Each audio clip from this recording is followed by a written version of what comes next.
offer the best grooming products for you. That's all natural and handcrafted too. We wanna help be a swagger. Style, class, and luxury.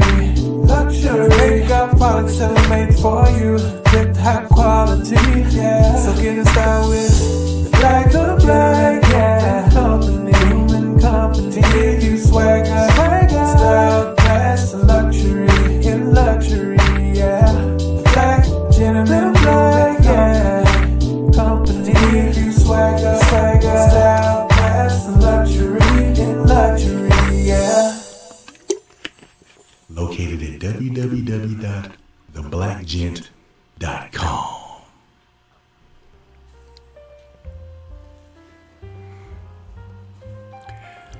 Yo.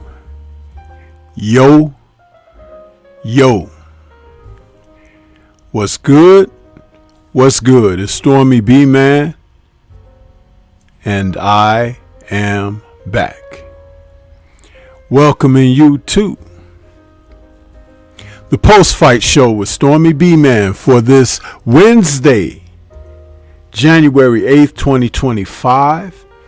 This is the post-fight show for Nyika Opetaia versus David and Nyika for the IBF Ring Cruiserweight Championship that took place stateside early in the wee hours of the morning before 5 a.m.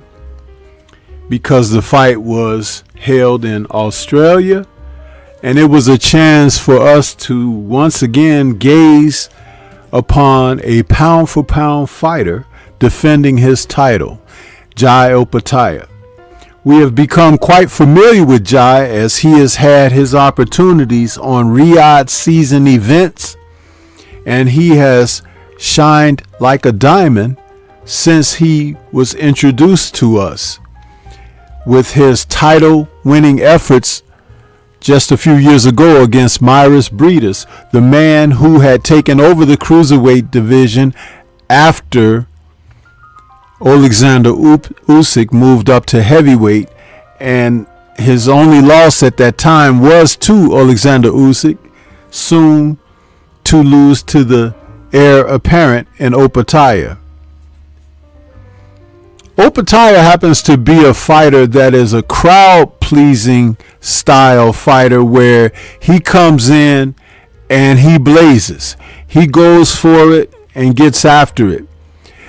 David Nyika was a guy that we weren't as familiar with, though he has Olympic experience, but only with the record going into the fight of 11-0. We didn't know enough about him, but apparently down under in Australia, he was a fighter that was being pegged as a future champion, one to keep an eye out for. After the original opponent fell out for Jai, they looked around for someone to fill that role, and Nyika and his people decided, though they had only a few fights under their belt, that they would give it a shot.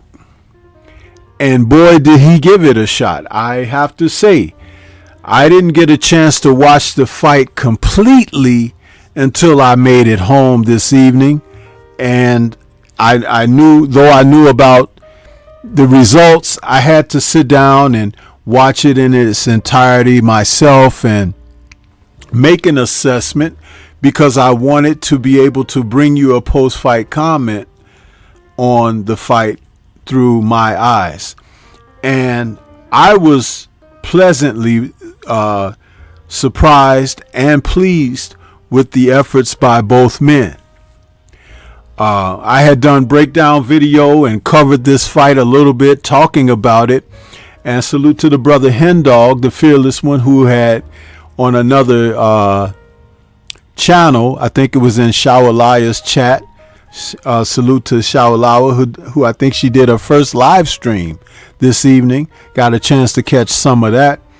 Hendog said, had it not been for my talking about the fight so much, that he might not have had a chance to tune in and check it out. So that's what I try to do. You know, I try to talk about these events, the matches, matchups, and fighters, and hope that for some of you, you get a chance to tune in to what everybody else is not talking about.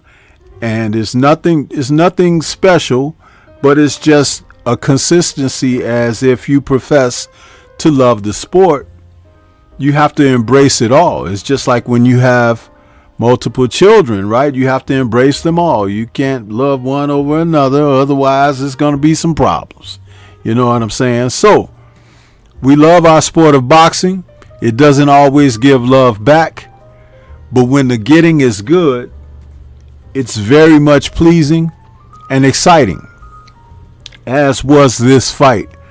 I want to say salute to everybody that's coming to the building. We got a few people out there, and I'm going to take a moment and acknowledge your presence. We got CB Sports TV. It's been a minute. What's going on with you, CB? Good to see you out there, bro. Mr. Shelton is out there waving in. What's happening, Mr. Shelton? The Jab Jamboree is in the building with us, saying salute. What's good with you, Akreacher, my brother? Universal Truth is back with us, saying salute, Sensei. And Boxing and Barbecue is back with us, saying good evening, Stormy. Same to you. Yeah. So when we talk about this Cruiserweight Championship, we just had a chance a couple of months ago to see another Cruiserweight fight that took place between Zurdo Ramirez, as he took on Chris Billum Smith in a opportunity for them to come together for unification. Zerto ended up winning that fight, and Chris Billum Smith, who had the opportunity to face Jai before that, elected to take on Zerto, whom he may have thought to be a lesser evil, and it turns out that that was totally not the case. And you know what? Now Zerto, who is a 2-division champion, is possibly looking ahead to an April showdown with Jai Opetaia. And I must tell you people, this is going to be an exciting fight if those two men face one another. And it is a high probability because Zerto has signed on to participate in Riyadh season events, just as Jai Opetaia has. So we can look forward to something like that. What a way to kick off boxing in 2025. Now, on to the fight. After I had a chance to watch this in its entirety, what I realized was the fight went exactly like I had an intuitive notion of it going. But I was looking also at the talent of Nyika. You have to see guys in real live action before you can really make an assessment. When you're fighting opposition that's kind of not on your level, that is made and designed to make you look good, it's really hard to assess through what the accomplishments are there. So you have to strip that down to the essentials. And one of the things that I noted about Nyika coming into this fight was, with only 11 bouts and I believe 9 KOs, he entered this fight. His defense was questionable, kind of holds his chin up in the air a little bit, and I never saw him boxing with an assertiveness. But even against the opposition that he was facing, he was getting guys out of there. So power was definitely available. What I noted about Jai Opetaia going into this fight is Jai knows how to fight big guys. I would imagine that he spars a lot against bigger guys. When I say big, I'm talking about height and weight proportionate, meaning like guys that are probably like 6'3" and taller. He appears to me to be a guy who is very seasoned in fighting men of that type of stature. And it shows because in the two big guys that he faced at Cruiserweight, Jordan Thompson and now David Nyika, what he showed me was he knows how to get after these guys, get inside their length, and go to work. Also in this fight, more so than any of his previous fights, I noticed that Jai Opetaia is throwing short shots with tremendous power, speed, and in combination volume. That can always set you in a great place. And there he was on this night, executing that to perfection. Surprisingly, Nyika did not come out trying to box. He came out being physical with Jai, going after him, looking to push him back, and even sometimes a little roughhousing in there, and fighting on the inside, which seemingly surprised Opetaia a little bit. And I do believe that he said in the post-fight that he was a little surprised that David didn't come out and try to box him. But he relished the idea of the man looking to mix it up and go to war. The only thing I have a problem with about Nyika doing that, going to war, is that he has not perfected boxing with his height, reach, and length. Being able to control distance is very important for guys who have what he has. Now, with a 77, 78 inch reach at 6'6", his arms aren't very long. But with that type of height, keeping your chin tucked, keeping that jab out there to draw a line in the sand where you can gauge your opponent and drop heat on him was something that it seems that he need to have been working on more prior to facing an aggressive fighter like Jai Opetaia. And that was really the fight in a nutshell, because Nyika went forward and he tried to push Jai back, but in his bit of infighting, guess what he forgot to do, people? He was throwing no body punches to Jai. And that was really a major flaw, because with the way that Jai was punching and winding up with his shots, he would be exerting a great deal of energy and stamina.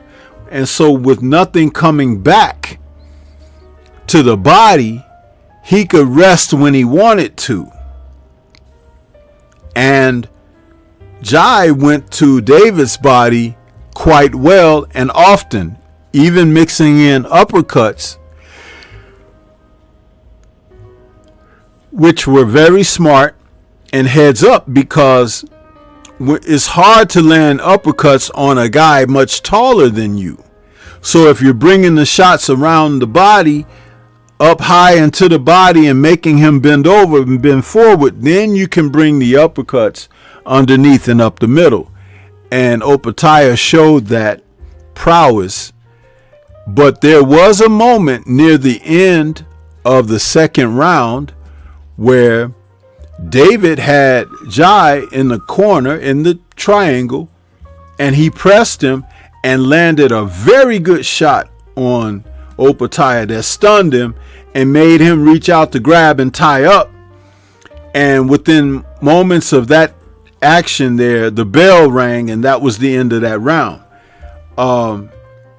What I didn't like was that David was not able to box outside. So fighting on the inside for most of this opportunity and contest, he was fighting on Jai's terms, and he wasn't able to establish what his own terms were. If you're fighting the other guy's fight, but you're not as adept or experienced as that guy, you're going to put yourself in a situation where you're going to have a tough hill to climb. And that's exactly what that was for him in that instance. I didn't like that. But I think that because they have history of working together in the gym, sparring, I'm talking, he may have felt a little more comfortable fighting Jai in that manner and not confident as far as boxing from the outside. But remember, I've talked about when you have matchups, you're always supposed to do something different than what the other guy does best. You don't go in there like if you got a guy who got a tremendous left hook. You don't go in there cranking up left hooks to match hooks, because if that's what the other guy's specialty is, his timing and efforts towards setting up his money shot is well practiced many times over, and he's going to eventually get that in on you. So you have to be able to counter that, or even do something that doesn't allow him to get in position to get the shot off. It's tactical, it's a strategy, but it also sets him up in a place of discomfort and allows you to be in a place of where you can be more relaxed to execute what your plan may be. These are the type of principles that when a fighter has only 11 fights as a professional, forget about the amateurs, because at the professional level, the fight itself is going 180, where you may have fought at 75 to 100 in the amateurs. And that was something that I could readily point out between Nyika and Opetaia. Opetaia was fighting at a faster pace. He was fighting with more intensity, and he was putting his shots together and well placed. Like, he was never throwing the same shots over and over.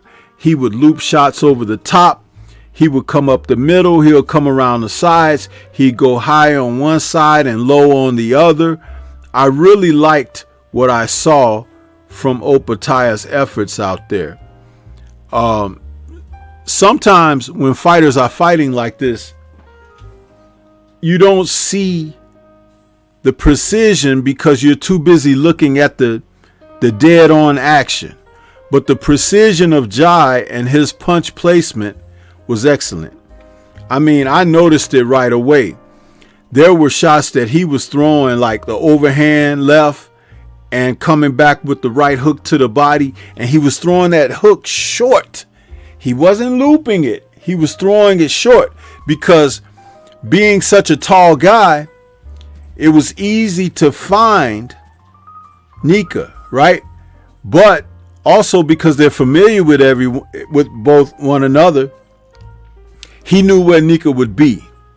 So he was throwing those shots heavy, and Nyika couldn't get out of the way of him. But he was trying to fight back and push Jai back. Great tactics, but he needed to be able to execute a spear, what we call like a shotgun jab, and he didn't have that as part of his arsenal. He's going to have to develop that. Fighters like Jai Opetaia, who fight on the inside, once they've taken your jab away, you're at their mercy. And that's kind of where Nyika found himself, at Jai's mercy. Salute to Antonio MMA out there. He says, salute Sensei, I'm finally back consistently. Good to see you, man. I noticed that you had been gone for a minute. Happy New Year to you. And Happy New Year to CB as well. But yeah, listen, man, it was an action-packed fight. I had given Nyika opportunity for victory if he could have done those other things. He was not able to, but he did show enough power that it got Jai Opetaia's attention. Hindsight being 2020, he probably needed about 5 more fights before fighting for the world title. And in those 5 fights, what he would have needed to fight was several different styles. One, a guy who could take his power and take him rounds, because he had never been past 5 rounds. Nyika, he had never been past 5. 2, he needed to face a guy who would be aggressive and come after him and make him box, move laterally side to side, work off of that jab, keeping his chin tucked and keeping his hands in a position to defend, ward off, parry, counter, catch and shoot, all of the above. He didn't have enough experience in that department. Third, he would have needed someone who kind of moves away and boxes, so that he has to match jabs and footwork. His footwork isn't bad, but Jai's footwork was a lot quicker because he knew that he had to get to a certain distance and range to be very effective. And he did that with a quickness. When he did tie Jai up and try to push him back, one of the things he didn't do was turn Jai off of his square or his position. There was one moment where Jai did this move to him and he stepped out on the side on an angle on Nyika, and then Nyika was struggling to find him. Even the announcers were like, oh, that's a great angle by Opetaia. And see, when a fighter does that, that's an experienced fighter dealing with a guy that is not so experienced. And so those are the kind of things you don't do them in sparring, because you very well may have to face the opponent in the ring one day. But when you do it to him in a live action fight, and you've never done that through the dozens and dozens of rounds that a guy has faced you in sparring, all of a sudden you've created a new path that he has no knowledge of and can't follow you on.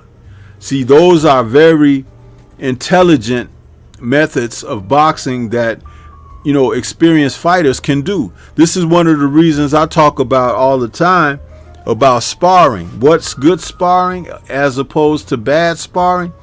Getting in there and just rumbling and fighting with a guy through sparring is not necessarily a good thing. But you could get in there and work on things.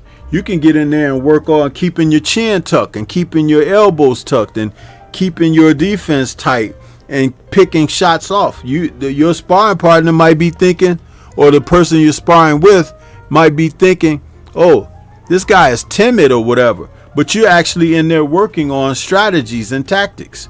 You don't have to tell him what you're working on. You don't need to and shouldn't. But your trainer, if he's there with you, these are the kind of things that you keep between one another. And even if you're not with your trainer, you should always be working on something, but not going in there trying to beat the other guy up. You could get the quality work in without trying to get into a fight that you're not being paid for. That's where ring IQ comes into place. I talk about these things all the time. But again, with Nyika, he didn't have a plan B. He didn't have an adjustment that he could fall toward that can put him in a position to get extended rounds against this champion. And like I said earlier, he had never been past 5. He got stopped in the 4th. Understand that after being knocked down in the 4th for first time, now he's got to get up and go in there against a guy who can really come out and is known as a pretty darn good finisher. Everything is predicated on you being able to take care of yourself. And of course, being knocked down in your hometown or in front of familiar crowd and territory, pride and ego gets mixed up in there. One of the things that he should have did was tie Jai up. And because he's such a big guy, when you tie him up, you have to tie him up with strength. And if you're on Queer Street, it may be difficult to do. But again, we're talking about a guy who was going into a fight where he didn't have enough of this type of experience. Because once the knockdown happened, you've lost that round. Your job now is to survive that round and go back to your corner to get proper instructions on what the next step is. And see, that is something that came into play. And I think that, he fell apart after that. The shots that Jai landed that ended the fight were a series of combinations that were reminiscent of Ray Mercer against Tommy Morrison, where that fight ended. And it's fortunate that the referee was nearby, because he was able to step in and stop some of that action before David got really hurt under those circumstances. But he still did get hurt because he was unable to protect himself. It was a really good fight, though, for that area, the men who were fighting. I saw some exciting things there. I'm not going to be overly critical on either guy. And I've heard people already trying to critique Opetaia. But I'm going to tell you something about this man. And I've recognized this since he won both fights against Myris Breeders. He's the type of guy, he doesn't fight down to the level of competition. But when he's in there with good to great competition, he raises his game to that level because he wants to prove himself to be the best. And I've seen that out of him. There's not a lot of fighters out there that can do that, and it's something to take note of. Very much so. He's a fighter that has killer instinct, the great ability to finish. He has a decent chin, because we're talking about a guy that in his first fight against Maris Breedis, he suffered a broken jaw. So, you know, he's right back into the mix, and a broken jaw hasn't made him shy away from contact. He will fight you, and he will try to be on top and prevail. He's all alpha when it comes to that, and it's exciting to see. As far as Nyika, I think that he's going to have to go back to the drawing board, but he needs someone that can assist him with his boxing ability. I would advise him study up some tapes of Vladimir Klitschko when he was working with Emmanuel Stewart, and you know, guys like that have height and reach and range, who can control the center of the ring with their jab, their left hand, make other punches come on. I mean, when a guy is trying to throw his right hand, you need to be able to catch that off of your left forearm, your left elbow, your left bicep. You need to learn how to do that. There's techniques in the gym to be taught for that. Left hooks need to be caught the same way. You know what I mean? Not dipping down into the shots or dipping down into right hands. Things that I saw take place during this fight. But yeah, just hopefully it doesn't deter him from being what they were having hopes for him being.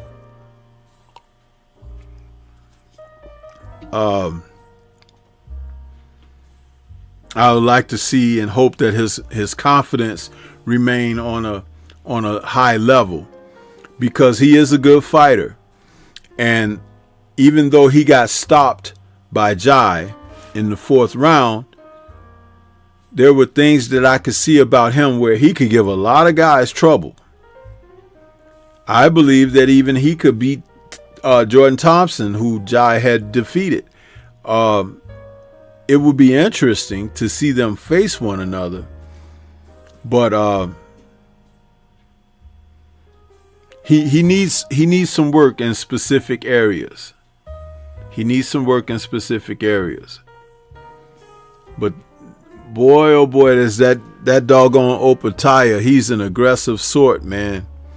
He gets out there and he punches with bad intentions, bro. Very bad intentions. And I admire those qualities in him. Yeah.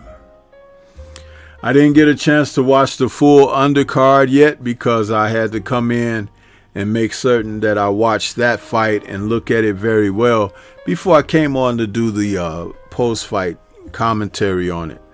But listen, I'm proud for saying that this was something to tune into and watch, because here you saw one of boxing's pound for pound out there in Opetaia doing some good work, man.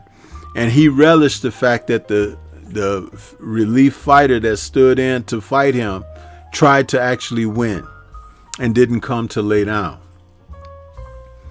And I stand with him on that. Too many times we see guys that they accept that payday and they go on back. But this kid actually tried to win the fight. And you have to take your hat off and respect him for that.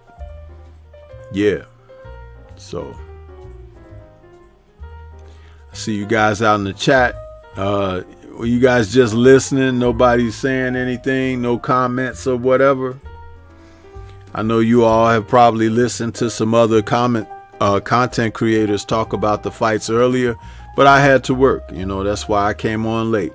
Normally, I don't do a live stream on Wednesday. We had done Wednesdays with Nerds for a few weeks when Brother Drew had his schedule changed, but we're back on Mondays now. So this was going to be my first free Wednesday in a while, but I decided to do the pros fight because that's what I do. I do post fight commentary. So, here we are.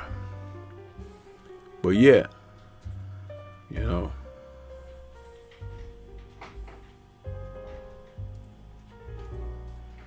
yeah.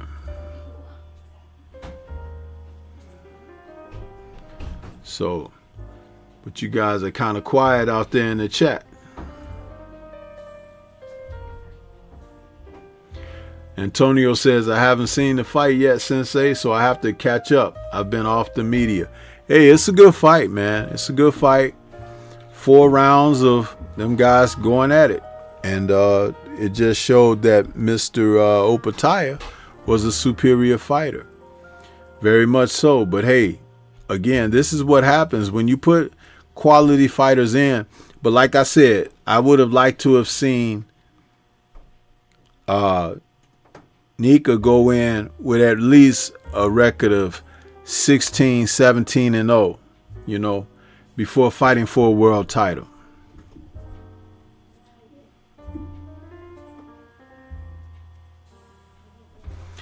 Boxing and Barbecue says, I didn't know it was a fight, so this is a good recap for me. Listen, Boxing and Barbecue, I've been talking about this fight for a minute, bro. And you didn't watch my premiere. If you watched my premiere, you would have known the fight was on this morning because the premiere was yesterday. The other thing, Boxing and Barbecue. Yeah, I'm coming at you right now for saying what you said. My stream last Monday talked about this fight. My stream last Thursday talked about this fight. Huh? What more do I have to do? What more do I have to do? I told you guys that Hen Dog said if Stormy hadn't talked about this, I wouldn't have even known. So, y'all watching them Tank Davis videos, huh? And Devin Haney videos. What I gotta do? I can't come to your house and turn your TV to the Stormy B-Man channel.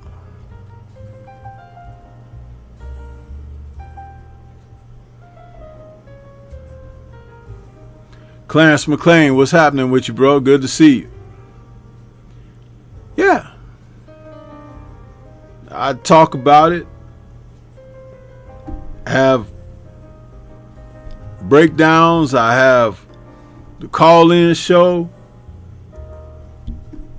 What more can I do? That reminds me of people talking about the 3 Wise Men of Boxing. Oh, that was my favorite show. I really missed that show. And, this and that, or blah, blah, blah. And I'm like, y'all, you liars. Where were you when we were live? We'd be doing the show, and it's just like this show right here says I got 12 people in here right now. But a little while ago, it was just 7 people. Huh? But that's what it would be. 3 Wise Men of Boxing. Kurt Sugar, Scrapbook, and myself bringing up the rear. And you guys were never out there. But when Kurt passed away and Scrapbook and I decided, well, we're going to lay off to that show. People ain't appreciate it anyway. And then what they say, oh, man, it was a classic. It was my favorite and all of that. But you wasn't in the live. We used to have a show every so many weeks where we say chat participation. We put the thing on the screen, chat participation. It was just the same old people, just a handful of people watching us on live. I don't understand it, man. I don't understand it.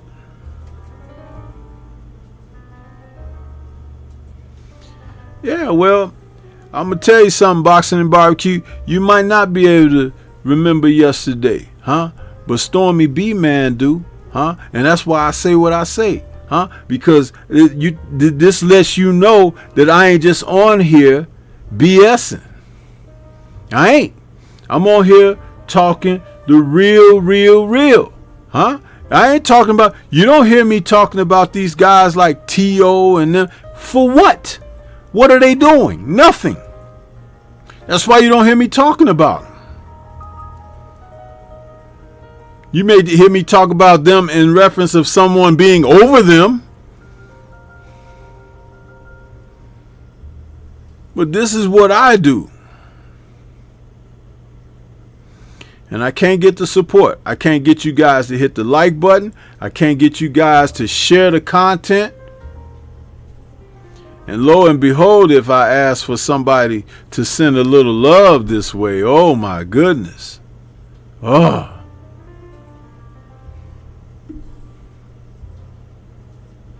Yeah. If it sound like, I'm complaining, no, I'm not complaining. I'm telling the truth. When I go places, I support people, I be there. I let you know I'm there.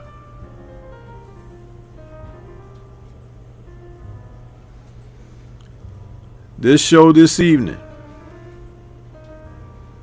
it's got 50 people viewing, but only 19 likes. What the fuck are they viewing for? What are they viewing for? You got other shit you can be doing, I'm sure. Huh? There's Kleenex to be sold at the dollar store to help you for your masturbation. Huh?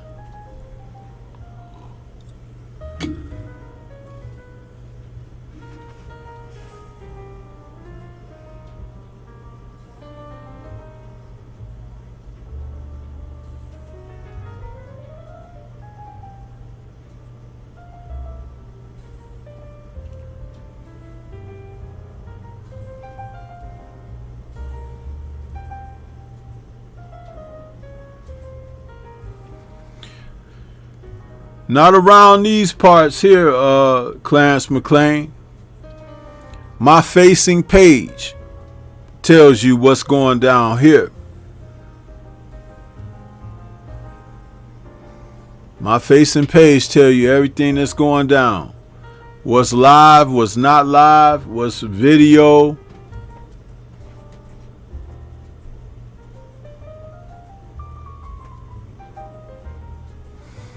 It's almost, I know how Malcolm X feels now, when he was trying to lead people out of darkness.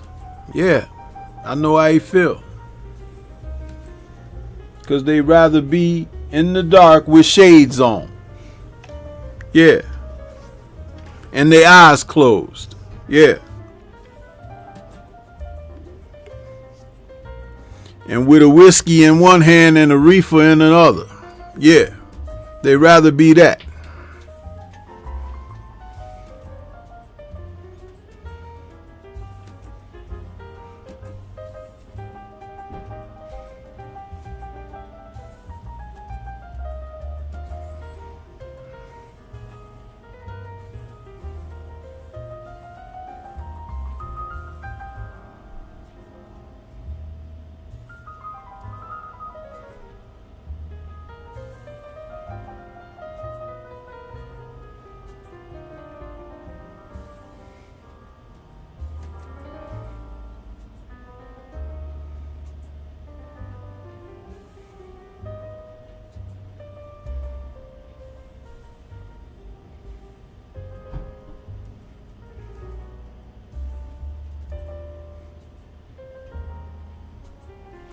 Anyway,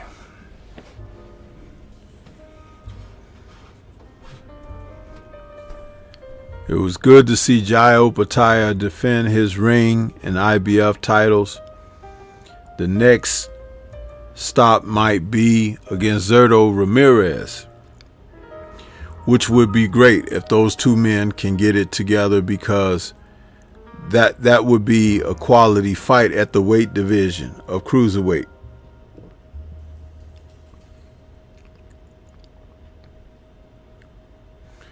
Zerto, who is 33. I thought he was 29 or 30, but he's 33. So Jai is younger. But Zerto got 47 fights.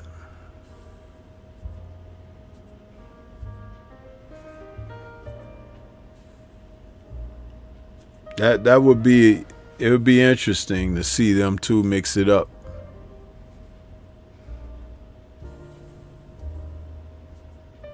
Yeah.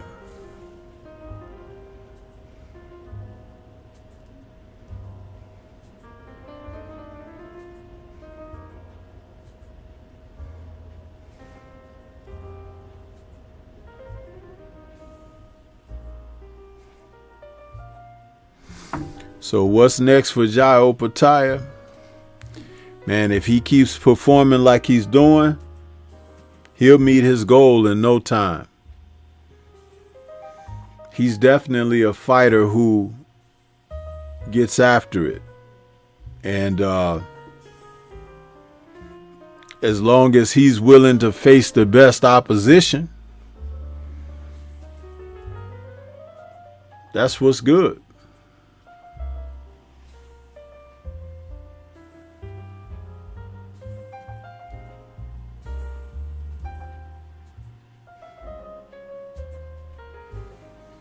Now, this coming Saturday, we got another scheduled event. And this one is going to be from the UK, where Callum Simpson is getting back in the ring. He's like a larger version of Kell Brook, believe it or not. I talked about this, but he's going to be on that card with Caroline Dubois,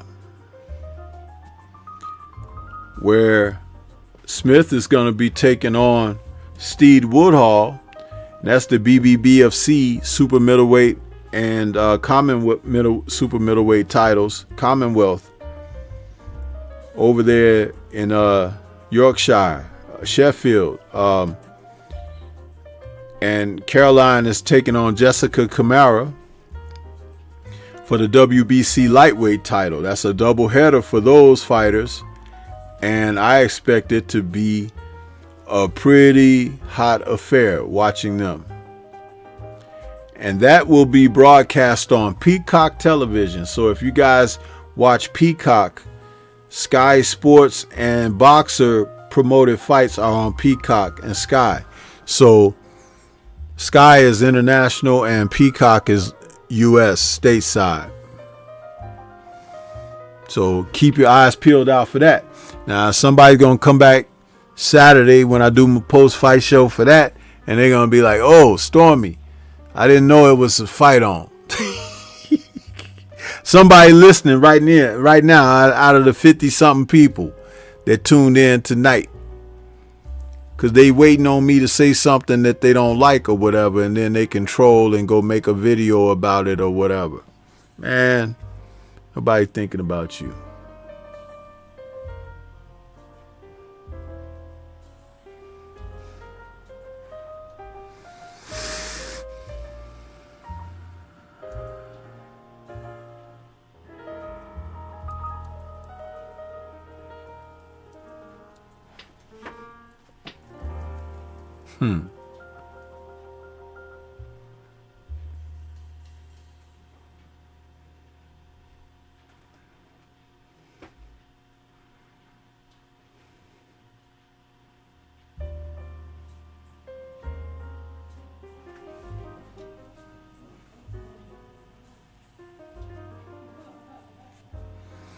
Anyway,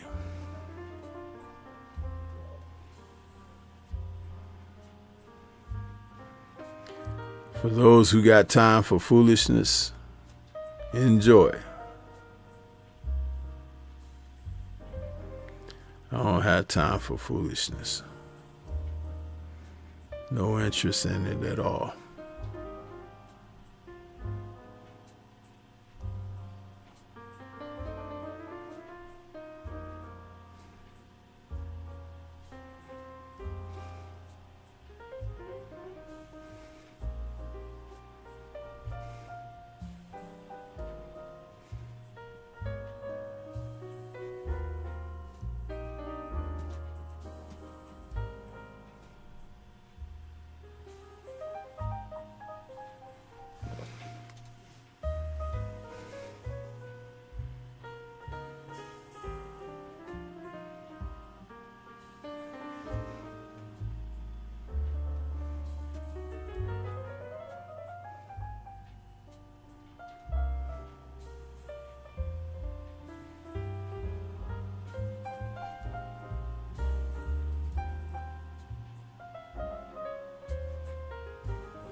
I think we'll let our man, the Focus Ball, come in and tell us about his merchandise.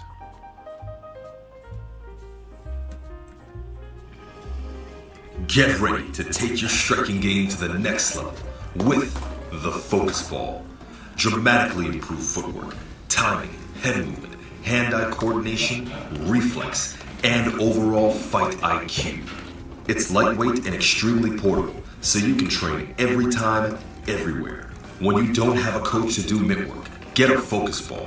When you don't have a heavy bag to hit, get a Focus Ball.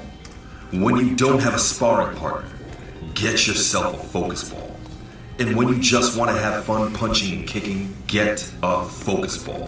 When you train with the Focus Ball, you train your eyes and your brain to read punches so that you can hit and not get hit, making this very simple device a must-have for all combat sports athletes and enthusiasts alike. So if you want to take your striking game to the next level, don't wait.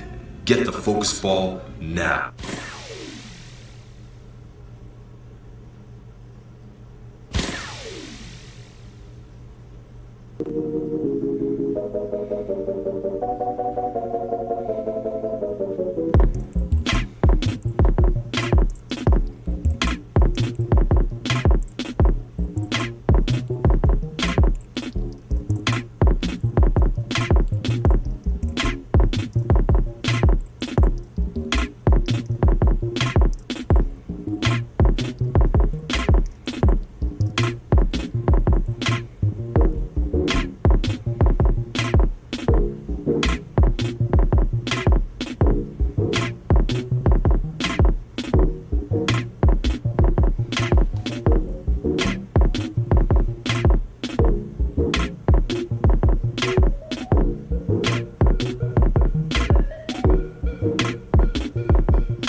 Yeah, so that brings us to an end of another post-fight show. This was the post-fight show for Opetaia versus Nyika The the IBF Ring Cruiserweight Championship, which was held in Australia. Excuse me. Where I get Argentina from? My goodness. I must be sleepy.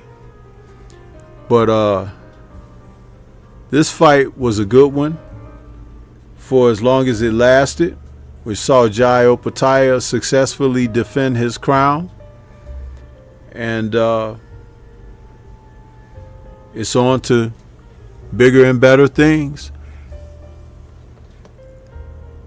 Nyika's going to have to go back to the drawing board, and we'll see what happens.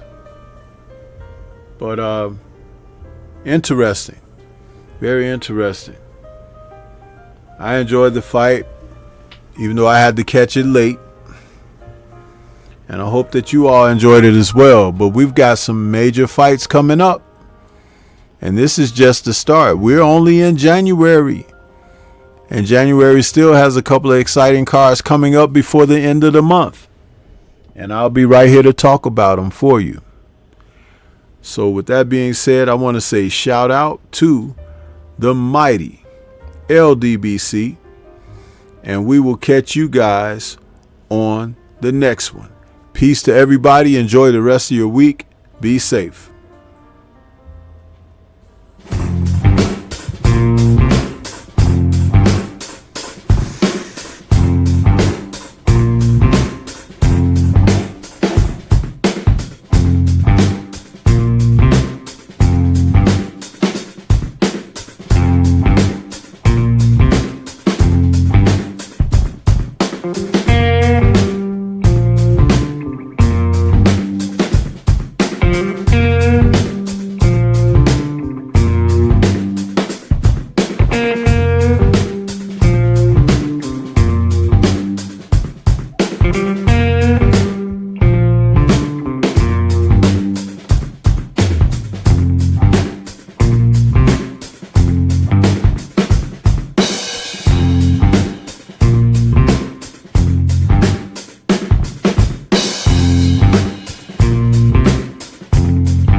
Are you shocked, Mr. Williams?